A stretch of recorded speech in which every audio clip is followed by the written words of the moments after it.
Hi everybody, Kenneth G. Hasty here. Once again, today's video is called Six Tips for Sending Cold Emails. So lately, a couple people have approached me and wanted to know it's the beginning of the year. They want to get out and start sending some emails. They got all these prospects to deal with. So did I have any tips or ideas? And indeed I do, or did, still do. So let me, I got a little note here just to remind myself of what I want to say. Number one, research your prospect. There's so many mass email programs and everybody wants to just send out these push a button and get to a lot of people. The thing is, it's not personal. It's a mass message. And when you receive a mass message or I receive a mass message, I look at it and I'm like, it's a mass message. Do I really care? Probably not. Your odds of having a meaningful impact are slim and none, right? But if you research your prospect and then make it about, you get in there and you can make it about them. It's not about the quantity of emails you send out. It's about the quality of the email that you send out. I mean, what's the point of sending 1,000 emails out and getting no responses if you can send two out and get one response, right? So, what you want to do is you want to make sure that they're personalized about the person because they care about themselves, right? All right, two, try engaging them on social media first. There's a pretty good chance that they're on LinkedIn or Facebook or somewhere.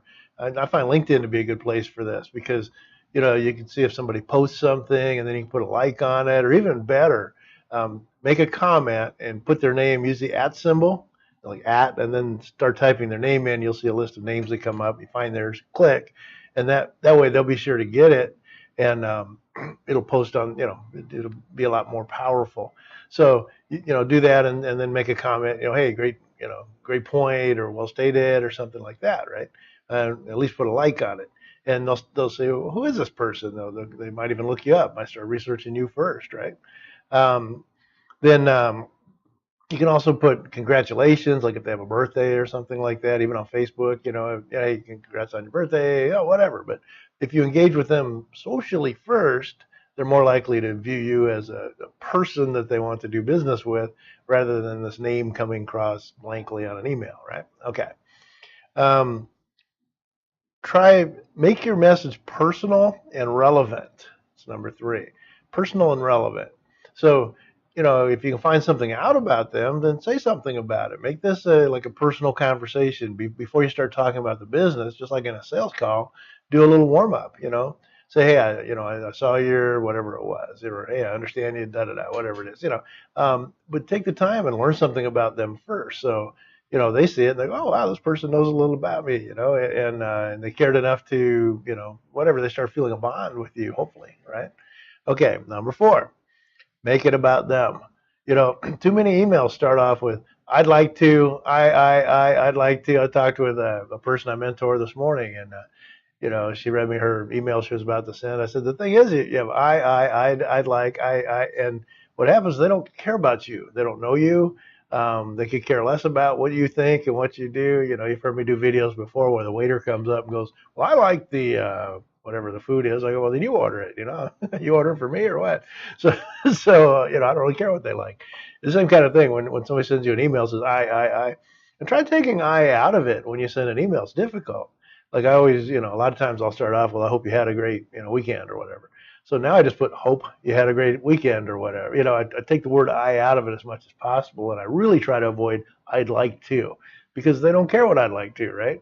They care what is relevant to them. So when you're sending a cold email, don't use I, any more than you have to. Okay. All right. Number five, make it short. I was just looking at some emails, for a client the other day, and it was like long, technical, it's on and on and on. Nobody's going to read that, especially if they don't know you. You want to make it short, relevant, something that you want them to get back to you is the idea. You want them to contact you. So you want to kind of make it tantalizing, make it like, hey, I'm curious about this. I'm going to get back and see what they're talking about, or let me learn more, or whatever it is. But you don't want to try to do your whole sales pitch in one email. It's not going to happen. Not these days. People are becoming immune to these things. They're becoming conditioned to just ignore emails.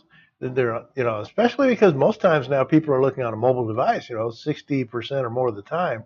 they're looking at it on a cell phone or some kind of a mobile device. So if you've got this, think about it. If you got all these paragraphs and all, they're like,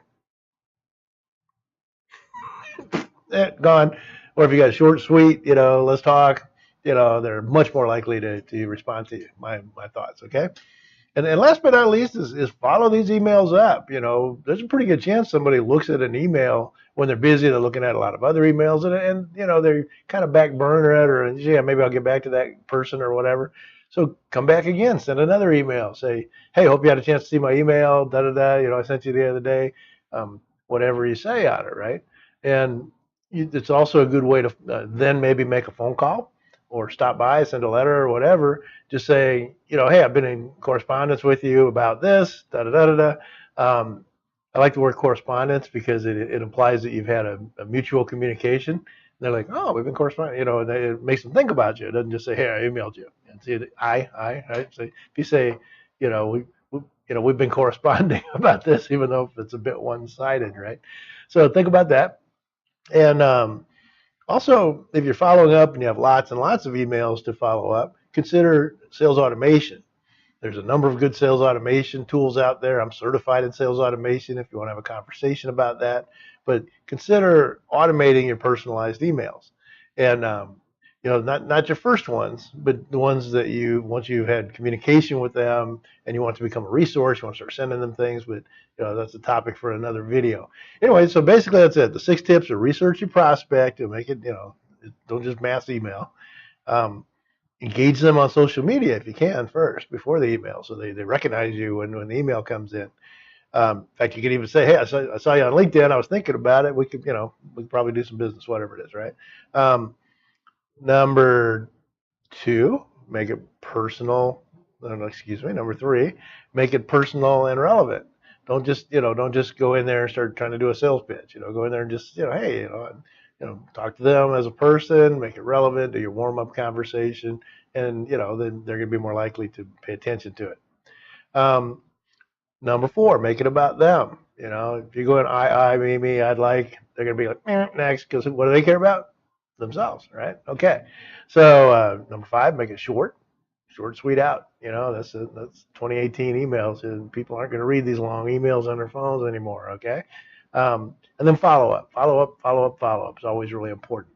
So anyways, Kenneth G. Hasty. I'm a professional business growth consultant. I'm the guy you call when you want to grow your small company into a bigger company. And I'm also a professional sales automation consultant. Happy to talk with you about that. Pretty much everybody's going to start using sales automation, this year if you're not already. So touch base with me if you're interested in that. So anyway, Kenneth G. Hasty signing off. If you want to check me out, it's kennethghasty.com. You can email me, kenneth@kennethghasty.com, or I'll put a link in here if you want to have a conversation where you can link to my calendar and we can have a phone conversation that's a mutually agreeable time. All right, so Kenneth G. Hasty signing off. And so good luck on those emails and happy selling in 2018. Take care. Bye.